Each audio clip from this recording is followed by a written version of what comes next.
60കൾക്ക് ശേഷമുള്ള ജീവിതത്തെക്കുറിച്ച് നമ്മൾ ആരെങ്കിലും ചിന്തിച്ചിട്ടുണ്ടോ? സ്വന്തമായൊരു വീടുണ്ട്, വരുമാനമില്ല, പെൻഷനില്ല, കരുതൽ ധനമില്ല, ബാങ്ക് ബാലൻസ് ഇല്ല. ഇനിയുള്ള ശിഷ്ടജീവിതം എങ്ങനെ ജീവിക്കും? സ്വാഭാവികമായും ഇങ്ങനെയാണ് നമ്മുടെയൊക്കെ സാമ്പത്തിക ഭദ്രതയെങ്കിൽ 60കൾക്ക് ശേഷമുള്ള ജീവിതം ഒരു പേടി സ്വപ്നമായിരിക്കും, അല്ലെ? വാർദ്ധക്യ കാലത്ത് ആശുപത്രി ചെലവുകളും മരുന്നുകളുമായി ഒരു വലിയ തുക വേണ്ടിവരും. ദൈനംദിന ജീവിതത്തിലെ ചെലവുകളുടെ കാര്യമാണെങ്കിൽ പറയുകയേ വേണ്ട. ഇനി സഹായത്തിന് ഒരാളെ വെക്കാമെന്ന് കരുതിയാലോ? അതിനുള്ള തുക ഇവിടുന്ന് കിട്ടും. ആരോഗ്യമുള്ള കാലത്ത് മക്കളും കൊച്ചുമക്കളും സന്ദർശകരുമൊക്കെയായി വീട്ടിലൊരു ബഹളമയമായിരിക്കും. പ്രായമാകുമ്പോഴേക്കും ഒരു വലിയ ഒറ്റപ്പെടലാണ്. പ്രായമായ മാതാപിതാക്കളെ നോക്കാനും അന്വേഷിക്കാനും മക്കൾക്ക് താല്പര്യമുണ്ടെങ്കിലും പലവിധ കാരണങ്ങളിൽ നടക്കുന്നില്ല എന്നാണ് മിക്കവരുടെയും ന്യായം. ഇനി ബന്ധുജനങ്ങളെയും സുഹൃത്തുക്കളെയും ഒക്കെ ഒന്ന് സന്ദർശിക്കാമെന്ന് വെച്ചാലോ പിന്നെയും ചിലവ് കൂടും.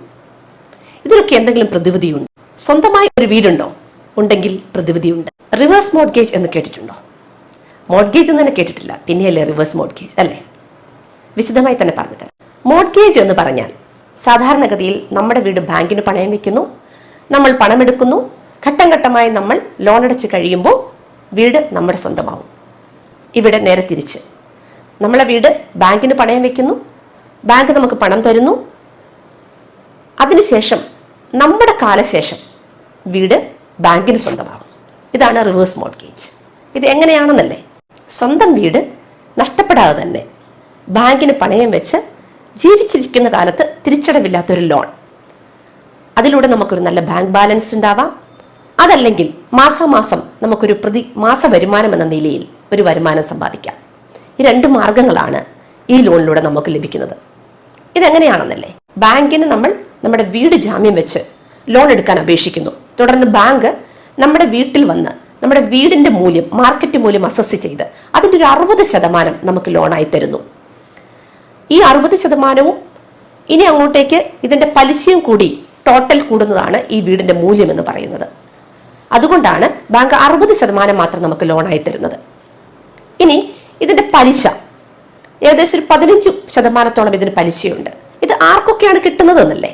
സ്വന്തമായി വീടുണ്ടാവണം, അതാണ് ആദ്യത്തെ കണ്ടീഷൻ. സ്വന്തമായി വീടുള്ള 60 വയസ്സ് കഴിഞ്ഞ ആർക്കും ഈ ലോണിന് അപേക്ഷിക്കാവുന്നതാണ്.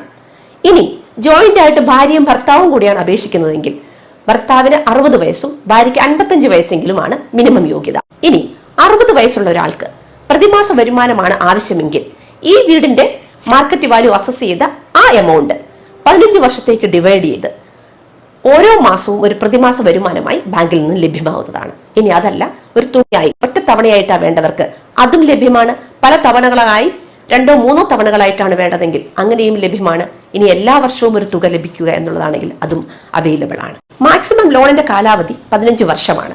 60 വയസ്സുള്ള ഒരാൾക്ക് 15 വർഷവും 65 വയസ്സുള്ള ഒരാൾക്ക് 10 വർഷവുമായിരിക്കും ഈ പ്രതിമാസ വരുമാനം ലഭിക്കാനുള്ള കാലാവധി. ഈ പ്രതിമാസമല്ല, ഒറ്റത്തവണയായോ 2 or 3 ഗഡുക്കളായിട്ടാണോ ഈ പണം വാങ്ങുന്നത് എങ്കിൽ ഈ കാലാവധി ഒരു വിഷയമല്ല. ഇതിന്റെ ഒരു അട്രാക്ഷൻ എന്ന് പറയുന്നത്, ലോൺ എടുക്കുന്ന ആൾക്ക് ഈ ലോണിന്റെ കാലാവധിയായ 15 വർഷം, അതായത് ടേം അനുസരിച്ചാണെങ്കിൽ മാത്രം, നമുക്ക് പ്രതിമാസ വരുമാനമായിട്ടാണ് വേണ്ടതെങ്കിൽ മാത്രമാണ് ഈ 15 വർഷത്തെ കാലാവധി. ആ കാലാവധി കഴിഞ്ഞു കഴിയുമ്പോൾ ബാങ്ക് നമുക്ക് മാസമാസം തരുന്ന തുക നിൽക്കും. എന്നാൽ അപ്പോഴും ഈ വ്യക്തി ജീവിച്ചിരിക്കുന്നുണ്ട് എങ്കിൽ അതിനുശേഷം 10 വർഷമോ 15 വർഷമോ 20 വർഷമോ 50 വർഷമോ 100 വർഷമോ എത്ര കാലം ഈ വ്യക്തി ജീവിച്ചിരിക്കുന്നു അത്രയും കാലം ഈ വ്യക്തിക്ക് സ്വന്തം വീട്ടിൽ യാതൊരു തടസ്സങ്ങളുമില്ലാതെ ജീവിക്കാവുന്നതാണ്. അതിനുശേഷം മാത്രമേ ബാങ്ക് ഈ വീട് ഏറ്റെടുക്കുന്നതുമായി ബന്ധപ്പെട്ട പ്രൊസീജിയറുമായി മുന്നോട്ട് പോവുകയുള്ളൂ.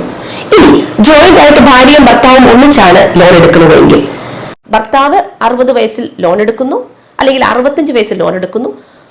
ഭർത്താവിന്റെ കാലം ഒരു 70 വർഷം കഴിയുമ്പോൾ ഭർത്താവ് മരിക്കുകയാണെന്ന് വിചാരിക്കുക. ശേഷമുള്ള കാലത്തേക്ക് ഭാര്യയ്ക്ക് ആ തുക കൃത്യമായി കിട്ടിക്കൊണ്ടേയിരിക്കും. ഇനി ഭാര്യയും ഈ തുക കിട്ടിക്കഴിഞ്ഞ് ഇതിന്റെ കാലയളവ് കഴിഞ്ഞു കഴിഞ്ഞാൽ പോലും എത്ര കാലം ജീവിച്ചിരിക്കുന്നു അത്രയും കാലം ഈ വീട്ടിൽ സുരക്ഷിതമായി കഴിയാവുന്നതാണ്. ബാങ്ക് അതിന്റെ പ്രൊസീജിയർ ഈ 2 പേരുടെയും മരണത്തിന് ശേഷം മാത്രമേ സ്റ്റാർട്ട് ചെയ്യുകയുള്ളൂ.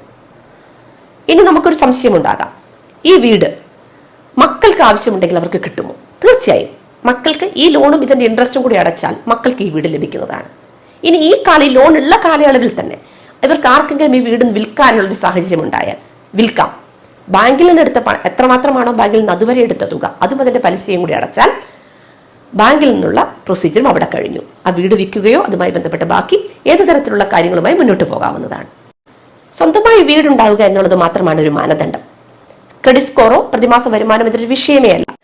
റിവേഴ്സ് മോർഗേജ് വഴിയുള്ള ഈ ലോണിന്റെ മാക്സിമം അനുവദിക്കുന്ന തുക 2 കോടി വരെയാണ്.